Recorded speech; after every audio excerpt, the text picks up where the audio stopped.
Our next speaker is Prof Wang Rong. She will talk about building a nation's water resilience by membrane technology, the Singapore story. Prof Yang Hui Ying from the Singapore University of Technology and Design will moderate the Q&A session. Prof Wang, please.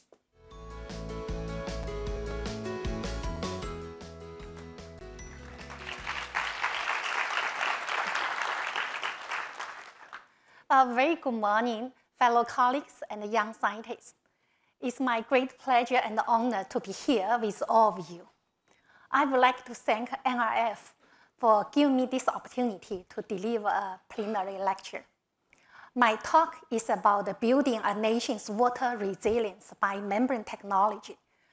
I would like to share with you the Singapore story. Basically, my talk will be divided into 4 parts. First, I will provide background information about Singapore's water situation and elaborate the importance of membrane technology to Singapore, so you can understand the motivations for us to make a great effort in this area. After a brief review on the current status of reverse osmosis membrane technology, I would like to present our work in developing biomimetic reverse osmosis membranes to reclaim used water, that's to produce new water. I will finally wrap up my presentation with conclusions. Well, let's start. We know Singapore is located at the southern tip of the Malay Peninsula. It is a modern city-state, but it is small with very limited natural resources. According to a report from the World Resources Institute, Singapore is one of the most water-stressed countries in the world. We can see the ranking list. Singapore is here in the top. This photo recalls the water rationing in Singapore in the 1960s. How to develop the water resources to ensure sustainable development of the country, Singapore has gone through a long way of exploration. With over 50 years' efforts, now Singapore has built a robust, diversified, and sustainable water supply system known as the 4 national taps: imported water, catchment water, new water, and desalinated water. Let's quickly go on the journey of Singapore's water story. In 1961 and 1962, Singapore signed 2 water agreements that were guaranteed by the government of Malaysia when Singapore gained independence in 1965. This is imported water. We know Singapore lacks the space to collect and store rainfall, but through a network of rivers, canals, and drains, rain that fall on 2/3 of Singapore's land area is channeled to 17 water reservoirs. This is catchment water. Wastewater is a valuable resource if we can elevate the quality of the water through water reclamation. So wastewater is an essential component of circular economy. In 1998, Singapore conducted research that confirmed the suitability of using reclaimed water to supplement Singapore's water supply. The reclaimed water is called new water as the 3rd national tap. Here is the new water production process. We can see the treated used water is further purified using advanced membrane technology like the microfiltration and the reverse osmosis process, plus UV disinfection. We produce water that is ultra clean and safe to drink. This photo shows a new water plant, how a new water plant looks like. Today, there are 5 new water plants across Singapore Island that can meet up to 40% of Singapore's current water needs. By 2060, this number will increase to 55% of our future water demand. Now, let's see the seawater. We know Singapore is surrounded by the ocean. Seawater represents a virtually infinite water resource, but we need to have advanced technology for seawater desalination. Singapore started its desalination journey in 2005. Now we have 5 large-scale desalination plants to produce desalinated water as the 4th national tap. In Singapore, we use reverse osmosis membrane technology for seawater desalination. Currently, the desalinated water can meet up to 25% of Singapore's current water needs. By 2060, this number will increase to 30% of our future water demand.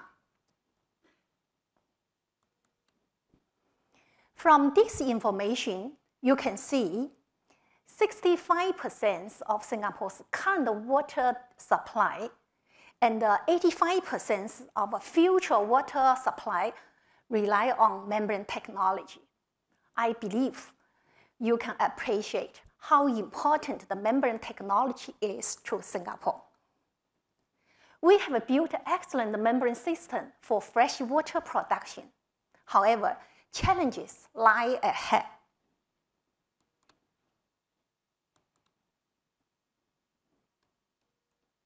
And the business as usual by 2060.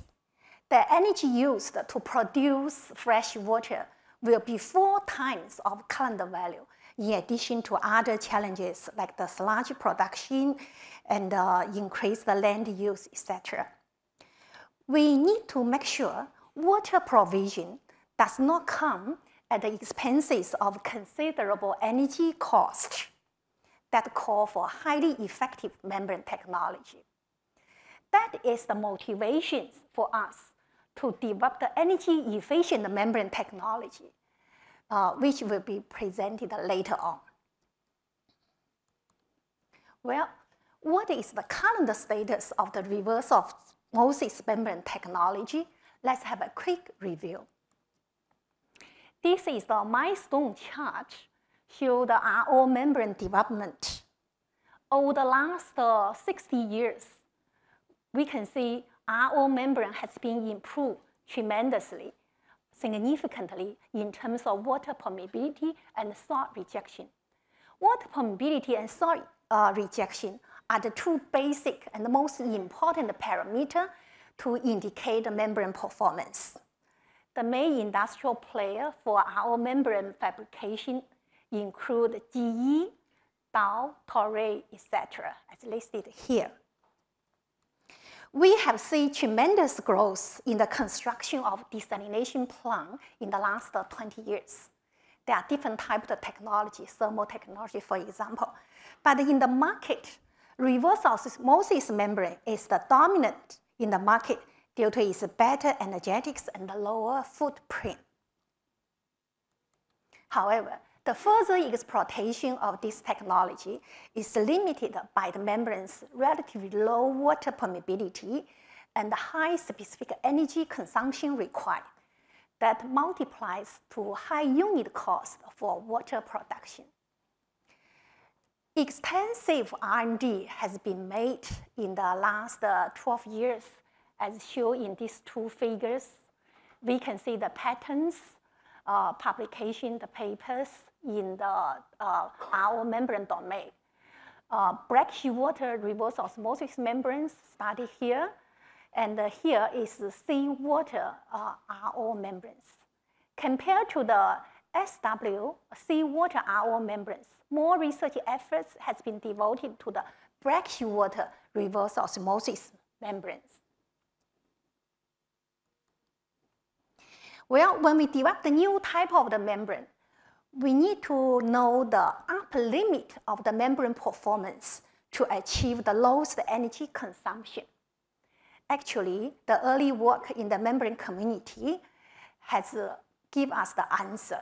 Through the modeling, we can see the specific energy consumption as a function of the water permeability. There is a limit here because there is a minimal energy required to overcome the osmotic pressure. We need to bear this data in mind. For example, the ideal brackish water RO membrane should have the water permeability higher than 5 LMH per bar, and with a sodium chloride rejection over 96%. Thin film composite TFC-RO membrane is the state-of-the-art technology for water reuse and the seawater desalination. Under microscope, we can see the structure of the TFC-RO membrane. This is the top selective layer, very thin, around 200 nanometer.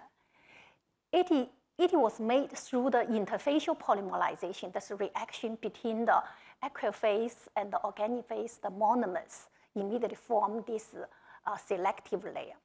This is a dense layer, only allowed water to transport and reject all the pollutants and the monovalent ion sodium chloride. Ideally, should be only allowed water to go through.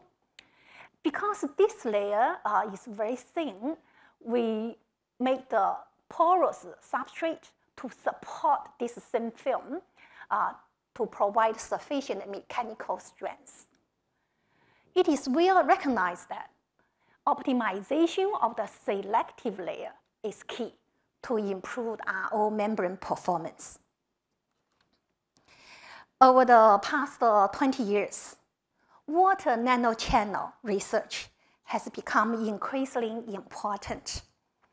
Various types of the water nanochannels are incorporated into the selective layer of the thin film, aiming at enhancing the water permeability while maintaining high soil rejection to break the trade-off between the water permeability and the selectivity for the conventional polymeric membranes. Water nanochannels can be broadly grouped into biological, biomimetic, and synthetic. Aquapollins are natural water channel proteins. Each type of the nanochannel have unique merit and limitations that will determine their usability and suitability for different types of the membrane design. With this background information, now I would like to present our work on developing biomimetic RO membranes for new water production. We step into the area of the biomimetic membrane research in 2009. We received the first grant in 2009. As I mentioned earlier, aquapollins are natural water channel protein, very permeable to water, but highly retentive to the solid.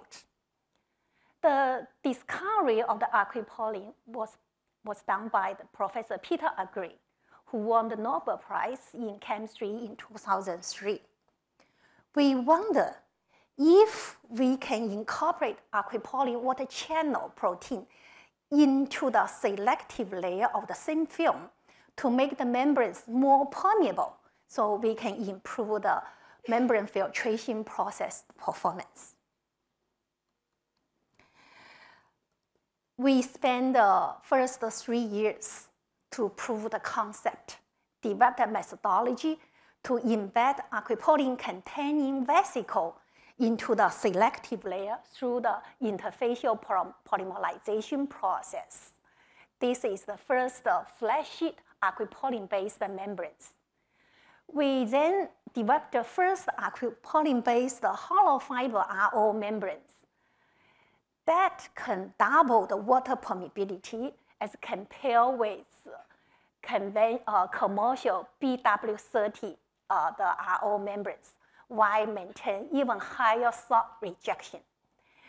These two work was published in Journal of Membrane Science in 2012 and 2015, respectively. We try to understand the mechanism. First, we find different ways, various types of ways to observe the aquaporin vesicle in the selective layer. Finally, we can clearly see the aquaporin vesicle in the selective layer of the membranes, as shown in this TEM image here. And we also can confirm the aquaporin vesicle in the selective layer through the confocal laser scanning microscope because we label the aquaporin Z using the fluorescence, so we can observe the aquaporin there. To understand the aquaporin water channel effect in water permeation, we design experiment using Triton X100 to purposely rupture the vesicles because Triton X100 is a common surfactant and emulsifier that is often used to solubilize protein. So we do experiment, and the results shows that aquaporin-based membrane have this water permeability, but after soaking in the Triton solution, the water permeability dropped to this level. So we can confirm the contribution from the water channeling effect of the aquaporin. That is around 27% in our this study. In contrast, the control membrane without aquaporin did not show any change in water permeability and salt rejection after soaking in the Triton solution. We also observe there is a significant change in morphology of the selective layer after incorporating the aquaporin in the interfacial polymerization process. We can see the difference. This is top selective layer here. But for this aquaporin-based membrane, there are more leaves in the selective layer. Actually, this is the effective surface area for water transport. The enhanced effective surface area is around 80% compared to the control membrane. We believe this is the main reason for the water permeability enhancement for the aquaporin-based membrane. Inspired by the aquaporin membrane work, we identify one type of the biomolecules that can replicate the effect of aquaporin vesicle on the morphology of the selective layer, as shown in the image in the bottom image here. We make the new type of the biomimetic membrane without aquaporin, and the membranes show similar performance as these aquaporin-based membranes. We can see more leaves here. The effective surface area is around 3 times as compared with the control membrane. These two membranes, aquaporin-based and without aquaporin, show similar performance. I will show you in the next slide.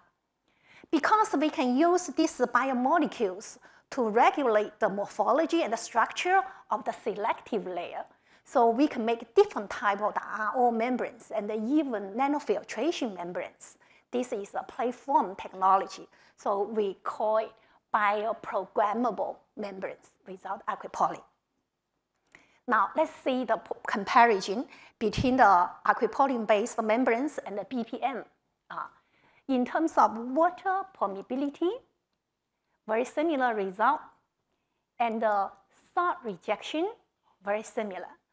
And actually, these two sets of data was made from these 4-inch commercial size membrane modules. For your information, most of the commercial brackish water RO membranes have a water permeability less than 3 LM meter per bar. So you compared our membrane's performance water permeability, almost double the commercial membrane permeability. Now, we have two types of the biomimetic membranes, namely aquaporin-based and the bioprogrammable membrane without aquaporin. we found BPM show distinctive advantages in terms of fabrication procedure, time, and cost, because BPM did not use aquaporin, and aquaporin is very expensive in the market. In our laboratory, we purify, express the cell and the purification, very tedious work.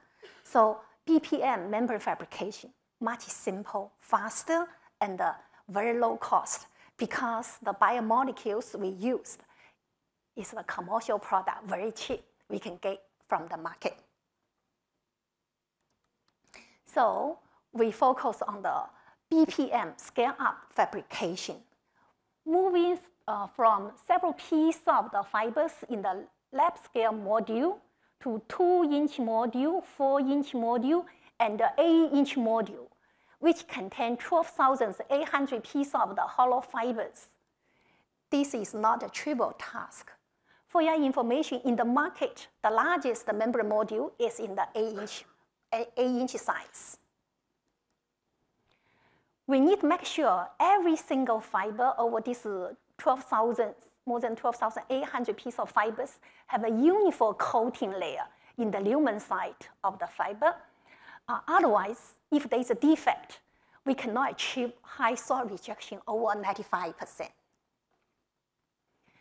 To do so, we design and make an automatic membrane coating machine, as shown in the second video.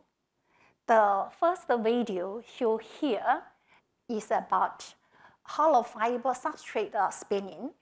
We can use 8-channel spinneret to do the fabrication. 8 pieces of the fiber come out simultaneously for membranes mass production. Well, we make the different type of the modules.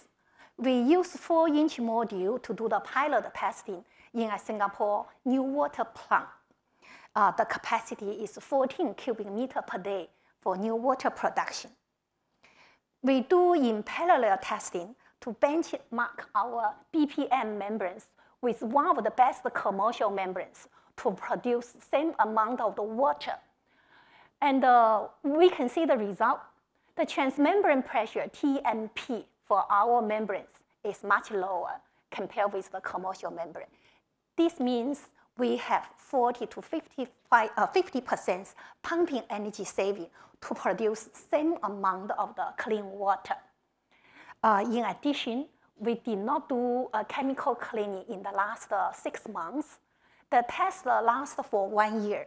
6 months, we did not do the membrane cleaning. This is a big advantage in real operation. In real operation, all the commercial membranes have to do periodically chemical and physical cleaning, but ours no need.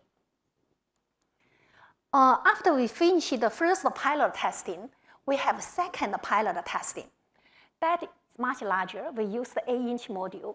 The capacity of 100 cubic meters per day new water production is considered as a full scale in some applications. Our membrane performance was logged by the online testing systems, and our membrane showed pretty stable performance over 1 year operation. And actually, the test was ended in September last year, just 3 months ago. We finished the testing. And the results are consistent with our lab study and the first pilot testing. It means we can achieve 50% pumping energy saving compared with existing membrane system. What's the water quality? We do the testing. We also engage third-party external laboratory to collect the sample from the site to do the water quality analysis to provide independent assessment. The data shows here, just an example, you can see our water can meet the new water standard. Okay, in total, we spent 14 years to reach the current stage of the RO biomimetic membranes. What is the next step? To code PUB Singapore National Water Agency. Another key aspect is the scaling up and the translation of the groundbreaking discoveries so they can be put into operational practice. By following the funding agency guideline, we would like to push our technology for practical application. Before we identify industrial partner, we need to answer the question, what are the potential impact of our technology if they come to the application? We know our membrane this type of membrane is mainly purpose for the new water production. In Singapore, new water as a national tap contribute 40% of Singapore's current water needs. We can do a simple calculation. If all the new water plant use our new development BPM technology, the energy reduction is estimated around 150 megawatt-hour per day. That can be translated into a significant amount of economic benefit, around 12 million Singapore dollars per year. Our technology can make Singapore water supply system more resilient. And this technology can also be applied in other water-stressed countries. Technical-wise, you can see our RO membrane is in hollow fiber configuration, but in the market, you see the RO membrane, majority all in the spiral wound. That's very complicated module design structure here. Because our hollow fiber configuration, it can provide better flow patterns and the less fouling tendency can be easily cleaned. This advantage is on top of the high performance of the water permeability as compared with the commercial membranes. We see some the comparison data here, listed here. And our BPM RO membranes is ready for wide range of the scales, given its modular design. The complete 14 cubic meter per day and 100 cubic meter per day test over 1 year are good testament to this claim. Clearly, our technology is in the technology readiness level of 8 to 9. With the support from the funding agency and my university, NTU, we licensed our technology to a local company, H2More. H2More built branches in China to do the further R&D and the commercialization. Please allow me to show you a short video, just 1 minute. You can see we have completed technology translation and the company is able to produce our membranes in commercial scale.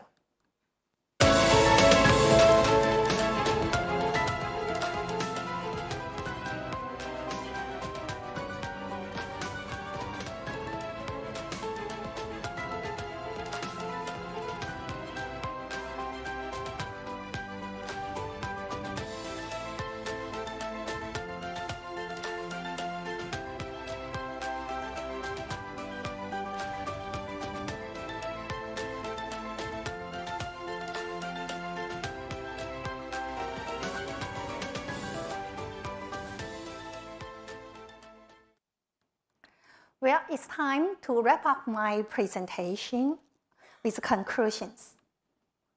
The growth of membrane technology is assured due to impending water scarcity.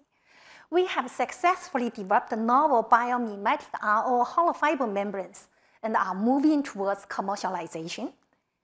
It is important to improve technology readiness level for technology translation.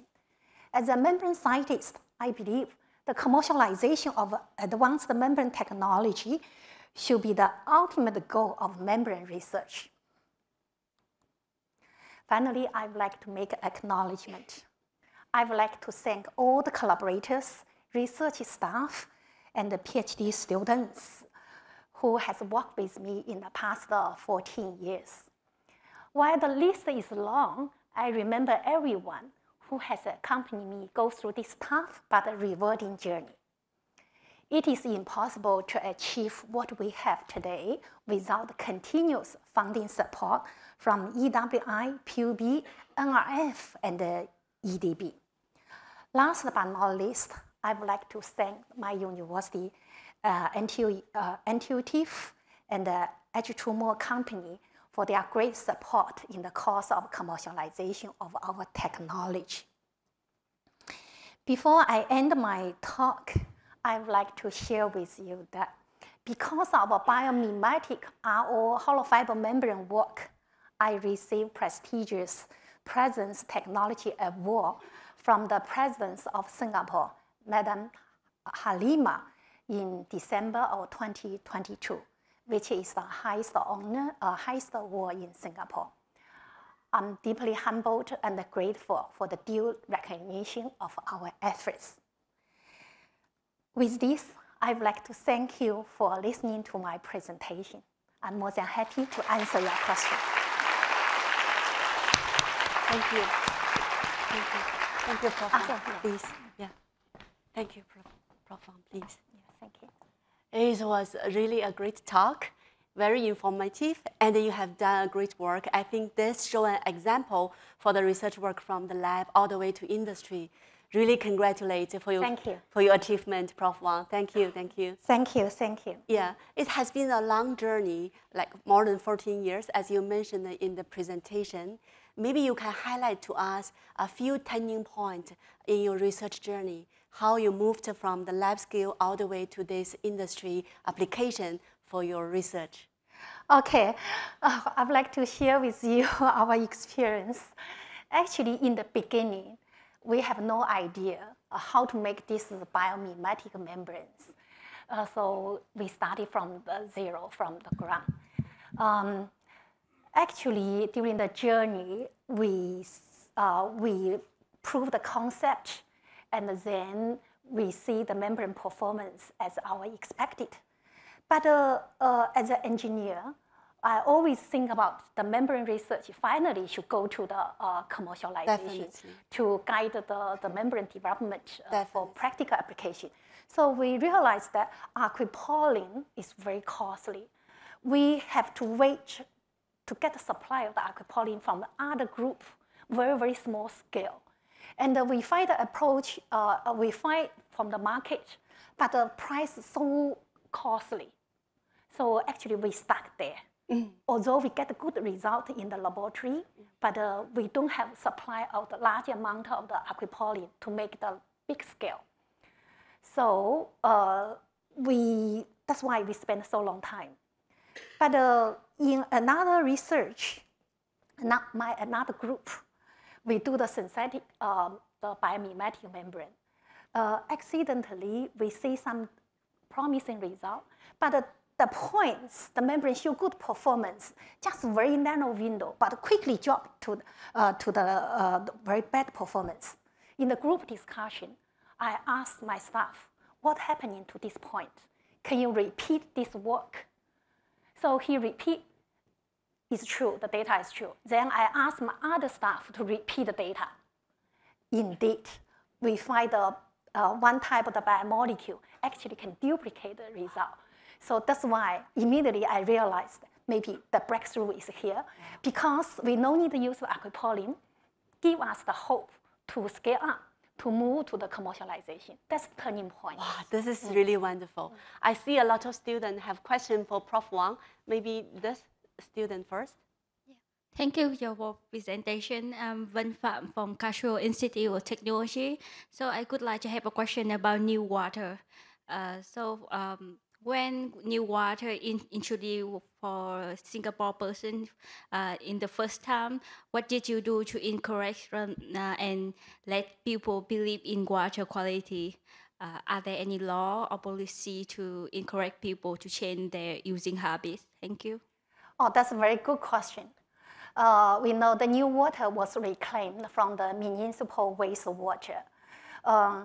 We proved the water is very ultra clean and safe to drink, but the public may have some the psychological the thoughts. They think they don't like to drink the new water. So current practice in Singapore is that part of the new water was used in the industry for the practical for the industrial application. And the part of the new water was channeled back to the reservoir, mixed with the surface water, and goes through the normal water treatment process. In this way, can overcome the psychological the impact for certain public, right? This is one way. But actually, Singapore has done a very good job to educate our kids and the public and to influence their parents, right? So I remember my son attend the National Day celebration. He bring back the gift. One is the bottle of the new water. This is the way to educate the public to accept the new water. Actually, the quality is much clean and safe to drink. I think Singapore government has done a great job to educate the public. Also, technical-wise, we have a different approach to use of the new water. Thank you. Thank you, Prof. Wang. So maybe one more question from here. Oh, thank you, Professor, for your talk. So I am just curious about the RO membrane's lifespan. Do you know how long will it be activated? And after deactivation, do you have any recycling strategies for the RO membrane? Like, will it be discarded or does it have some other uses? Thank you. Oh, that's a very good question related to the sustainability. Yes, the RO lifespan depends on the quality of the membrane produced. But in the market, the normal lifespan for the RO membrane is around 5 to 8 years. The longer one may be 10 years. For our BPM technology, actually, I only have 2 years data. But in our laboratory, we still continue monitor the membrane performance. So after replacement of used RO membranes, how to handle this used RO membrane? That's a very good question. Actually, in the membrane community, we can see the study to focus on how to recycle used RO membrane. RO membrane have dense selective layer. Although they cannot reject the salts, but after some treatment, we can downgrade RO membrane to ultrafiltration membrane. That's for another type of the application. So scientists are working on this, this issue. That's a very, very good question related to the sustainability of the membrane technology. Great, great. Maybe here. Hello, my name is Orko Bravo. I'm a computer science postdoc. I recently came across a similar water purification system where the quality of the resultant water after each stage of purification was judged automatically by means of some programmable controllers and all. May I know whether a similar system is used in new water as well, or is there any particular reason why such an automation is not possible here? Okay, for your question related to the operation of the system. Correct. Actually, the system is automatically operated. And we, in our system, in our pilot system, the data was logging automatically by the online testing. And in real water plants, new water plant or diesel plant, I know all the systems was monitored automatically. You will not see many workers on site. So the program control, all those has been done. Okay, thank you so much. Okay, great. Yeah, we have 2 more students, and maybe this one first. Okay. Yeah, you go first. Professor, thank you for your talk. My name is Yezhan, and I'm from Hiroshima University in Japan, who is also in civil engineering. So my question is, you mentioned that in your, compared to commercial membrane, your membrane doesn't need like chemical and physical cleaning for like 180 days, sorry. So my curiosity is, since it is still doing good salt rejection from the seawater, where did the salt accumulation go? Since you don't clean it, but it's still working fine, so where did the accumulation go? Thank you. First, I need to clarify that what I present here is for brackish water, not seawater. That's for new water production. Because the seawater RO membrane is different from the brackish water RO membrane. Because of time limitation, I did not present the seawater parts. Actually, I have to working on the seawater RO membrane. But for this chemical cleaning, actually, commercial RO membrane is spiral module, the wrapper. So have to, after do the filtration, the dirty stuff was trapped inside, have to do periodically chemical cleaning or physical, the backwashing or those type of the cleaning. But for our membranes, no need to do the chemical cleaning, not only for 180 days. For the second pilot, our membrane was not clean for 1 year, whole 1 year. This is because the flow channel, I believe, the flow channel is like the tube. That's our hollow fiber membranes. The foulant will accumulate after water goes through the membrane wall, but the feed continues feeding in. They can carry the foulant out of the membrane module. That's the key reason, because of the flow pattern. The shear stress can push the water, can push the foulant, dirty stuff out of the channel. So we no need to do the chemical cleaning and the membrane cleaning. Thank you very much. Thank you, thank you. Okay, over here. Right. Yeah. Hello everyone, professors. I'm Akrapan from Thailand. So thank you very much for interesting technology of the water consumption here. So I have a bit questions about the industrial sector. Okay, for as we know that the production of the product in the different kind of things have different water footprints. So I have the focusing on the high water footprint products. So is there any policy or any regulation that Singapore have done for that in order to control the balancing between demand and supply of the water consumption in our nation? Thank you in advance. Thank you for your question. And actually, as far as I know, in Singapore, PUB, the Singapore National Water Agency, in charge of building the desalination plants and the new water plants. There is a roadmap, technology roadmap, or have the planning, the master planning, to see the supply and also to see the needs. They have some detailed plan. So that's why they invest in the membrane research quite significantly in the last 10 or 15 years. I think that's the policy path that's handled by the government agency. Thank you. All right, thank you very much. Thank you. Thank you. So let's thank Professor Wang Rong again. Thank you, Prof. Wang. Yeah, thank you. Wonderful talk. Thank you. Thank you. Thank you. Okay, thank you.